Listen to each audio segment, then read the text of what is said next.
Yuk ketahui pentingnya perubahan iklim. Halo teman-teman, tahu gak perubahan iklim adalah masalah penting yang akan berpengaruh besar pada masa depanmu nanti? Sebenarnya, mungkin saja kamu sudah merasakan dampaknya sekarang. Beritanya saja sudah banyak di berbagai daerah di Indonesia. Contohnya, banjir besar di Jakarta dan hingga menyusutnya garis pantai Pulau Gili di Lombok. Ini semua merupakan contoh dampak perubahan iklim. Nah, kalau sudah ada sedikit bayangan, yuk kita pelajari lebih lanjut apa itu perubahan iklim. Pertama-tama, bayangkan dulu atmosfer bumi tinggi di atas langit.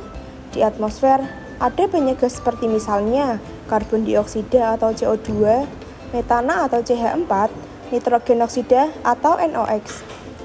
Gas-gas ini juga disebut gas rumah kaca dan memang perlu ada untuk memperangkap sinar matahari yang masuk ke bumi, sehingga suhu di bumi hangat dan cocok untuk kehidupan manusia.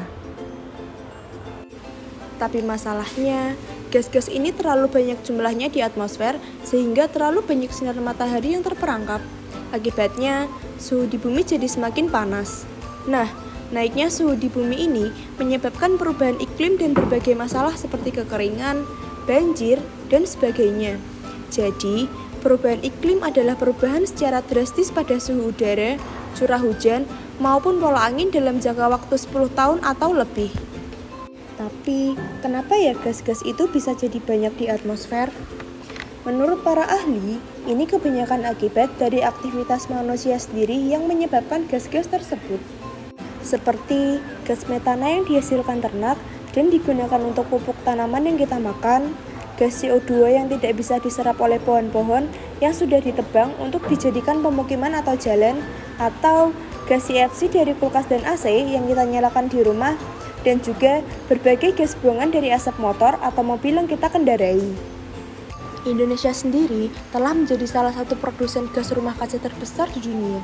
Sekitar 80% dari gas-gas ini ternyata berasal dari hilangnya lahan gambut dan hutan di Indonesia. Gas tersebut yang tadinya tersimpan di hutan jadi lepas di atmosfer karena lahannya dibakar atau ditebang. Gimana ya perubahan iklim ini berdampak pada kehidupan kita? Selain suhu bumi jadi makin panas, pastinya ada dampak lebih lanjut pada kehidupan di laut dan di darat. Di laut, pertama, permukaan air laut naik.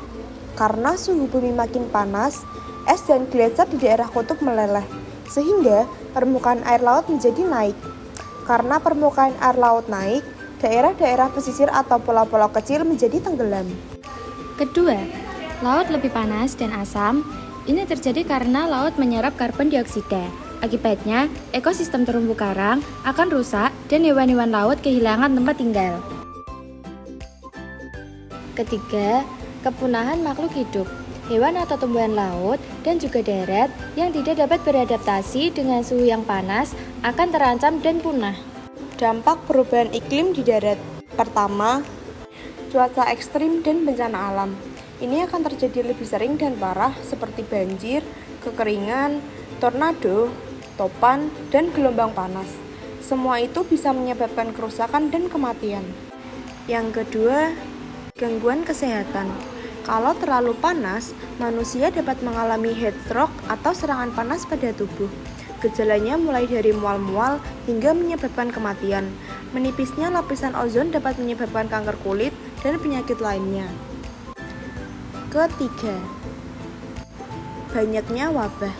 Kenaikan suhu juga dapat meningkatkan penyebaran wabah penyakit seperti malaria, kolera, dan demam berdarah karena nyamuk pembawa virus lebih mudah berkembang biak. Keempat, masa panen bergeser. Perubahan iklim juga menyebabkan curah hujan semakin tinggi dan tidak menentu, sehingga terjadi perubahan masa tanam dan panen atau munculnya wabah dan hama tanaman baru. Akibatnya, jumlah dan kualitas hasil pertanian menurun, bahkan bisa gagal panen. Bahan pangan jadi lebih sedikit dan mahal harganya. Kelima, masalah sosial.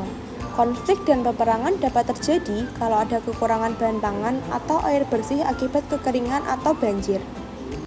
Setelah kita mempelajari tentang perubahan iklim, sekarang kita akan mempelajari tentang mitigasi bencana La Nina. Upaya yang dapat dilakukan saat prabencana atau sebelum bencana antara lain adalah melakukan sosialisasi agar masyarakat dapat mencegah bencana alam tersebut. 2. Larangan pembakaran hutan. Juga larangan menebang pohon sembarangan dan melakukan reboisasi. Saat terjadi bencana, hujan yang deras dan terus-menerus di kota akan mengakibatkan bencana alam seperti banjir. Masyarakat dapat berlari naik ke tempat yang lebih tinggi dan mengungsi di tempat tersebut.